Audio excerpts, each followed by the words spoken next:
All right, let's talk about something that sounds super technical, but is actually critical for our health and safety. We're diving into the world of equipment qualification.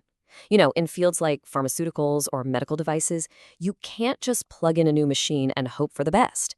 Making sure it works perfectly isn't just a good idea, it's a science, and it's all about documentation. So let's get into it. So here's our game plan. First, we're going to start big picture. Why do these tiny details matter so much? Then we'll meet the three heroes of our story, IQ, OQ, and PQ. We'll get hands-on with a real-world case study, a simple lab scale, and we'll drill down into what it really means to calibrate for confidence. After that, we'll zoom back out to look at the real-world tug-of-war between business and quality. And finally, we'll talk about the seriously high cost of getting this wrong. So really, why all the fuss? I mean, what's the big deal? Well, it's because when your product might end up in someone's medicine or even inside their body, good enough is a recipe for disaster. Patient safety isn't something you can compromise on, and that whole chain of safety starts with the very first piece of equipment. And this quote right here just hits the nail on the head. Think about it. A tiny, tiny miscalculation, a temperature that's off by half a degree, a part that's not installed perfectly. These aren't small mistakes. They're like little seeds that can grow into massive failures down the road. And that is exactly why these industries have this super rigorous, proven system. Okay, so what is this system? Well, the solution is a three-step process, and it all comes down to three sets of letters: IQ, OQ, and PQ. And trust me, these are not just some corporate buzzwords. They are the absolute bedrock of proving that a piece of equipment can be trusted to do its job. To make this super simple, let's think about something we can all get behind. A really nice professional espresso machine in a coffee shop. Installation qualification, or IQ, is basically the setup. Did you get all the right parts? Is the plumbing hooked up right? Is it on a level counter? Then you've got operational qualification, or OQ. This is where you test its core functions. Does it heat water to exactly the right temperature? Does it push it through with exactly the right pressure? And finally, performance qualification, PQ. This is the real test. Can you make a dozen perfect lattes, one after another, during that chaotic morning rush? Can it perform under real-world pressure? So if we map that coffee analogy onto the formal process, you can see how it all flows together logically. First, you prove it's installed right. Then you test its basic functions. And finally, you prove it works in the real world. You can't jump to step 2 without nailing step 1. It's a chain, right? An unbroken chain of evidence that shows everything is working exactly as it should. So for IQ, the most important two words are documented verification. This is not just about plugging the thing in and seeing if the lights come on. No way. It's about creating a bulletproof paper trail that proves every single wire, screw, and software version is exactly what it's supposed to be. All right, next up, OQ. This is where we kick things up a notch.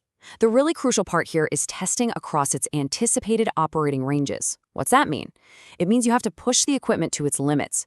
You test it at the highest setting, the lowest setting, and everywhere in between to prove it's reliable, not just in the sweet spot, but at the extremes too. And that brings us to PQ, the final boss. This is where the rubber really meets the road. We're not just testing the machine anymore. We're testing it as part of the whole process, with real materials, with real people running it, to prove that it can do the job not just once, but over and over again, consistently and reproducibly. Okay, theory is great, but let's make this real. Let's get our hands dirty. We're going to apply this whole IQ, OQ, PQ framework to one of the most common and most important pieces of lab gear out there, the analytical balance. Those super sensitive scales that can measure stuff down to a speck of dust. And we're not just making this up. We're actually going to peek inside a real-world IQ protocol document. This isn't some classroom exercise. This is the kind of meticulous paperwork that makes sure one of these scales is good to go from the second it comes out of the box. And when you look at the checklist, you see just how deep this goes. It's exhaustive. They check the environment it's in, the power it's getting. They make sure every single component is there. They even identify the right operating procedures. And maybe most importantly, if anything at all is off, there's a formal process to document it and fix it. Nothing gets swept under the rug. Now, with something like a scale, one part of this whole process is absolutely everything. Calibration. I mean, you can have 1,000 pages of documentation, but if the number on that little screen is wrong, none of it matters. So how do you know the measurement is accurate? Well, there are two main ways to do it. You've got internal calibration. It's convenient, the balance has a tiny weight inside and can check itself with the push of a button.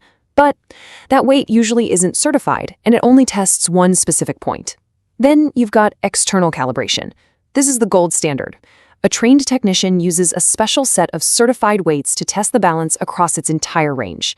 It's manual, for sure, but it gives you a much more complete picture of its accuracy. And when I say certified weights, I am not kidding. These things are serious business. They're not just random chunks of metal. They come in different accuracy classes. For high-precision lab balance, you'd likely use an F1 class weight. Look at that. A 1 gram F1 weight has to be accurate to within 1/10 of a milligram. That's the incredible level of precision we're dealing with here. So it all comes down to this number, 0.10%. According to the United States Pharmacopeia, which is like the rule book for this industry, if you have to accurately weigh something, your total measurement uncertainty can't be more than 0.10%. That one little number drives this entire process. It's the standard. It's the benchmark that everything has to meet. Okay, so this all sounds great on paper, right? It's perfectly logical, perfectly safe, but we all know the real world is messy, and these perfect protocols often run headfirst into a very human problem, the nonstop pressure to get things done faster. So let's zoom back out and talk about that tension. At life science consultant Devin Mack just absolutely nails the issue with this quote. He points out that when deadlines are breathing down your neck, what's the first thing to go? It's the slow, tedious, meticulous documentation. Teams start to cut corners, they skip steps, and they rush ahead without really truly knowing what their equipment is capable of. And he adds another really interesting layer here. He talks about this cultural shift. Maybe 30 years ago, the engineering departments, the people who live and breathe this stuff, had more of a say. But today, he argues, it's often the commercial teams, the ones focused on speed to market, who are driving the bus. This creates this constant tug of war between doing it fast and doing it right. So what happens when that tug of war is lost by the quality side? What happens when steps are skipped, when documents are fudged, when unqualified equipment is used to make a product? Well, the cost of that failure can be absolutely staggering. And don't think for a second that regulators like the FDA are unaware of these pressures. Oh, they know. In fact, their scrutiny has only gotten more intense. Programs like the FDA's data integrity audit exist for this exact reason, often created in response to huge scandals like the Able Laboratories fraud case in 2005, where they uncovered widespread data falsification. When these processes fail, it's not just a business problem, it's a full-blown regulatory nightmare. And that really brings us back to the one question that matters most. Your equipment might be humming along, the lights are on, it looks like it's working, but is it qualified? Can you prove it with objective, documented evidence? Because when you're making products that people rely on for their health, qualification isn't just about checking a box for compliance. It's about confidence, and that's everything.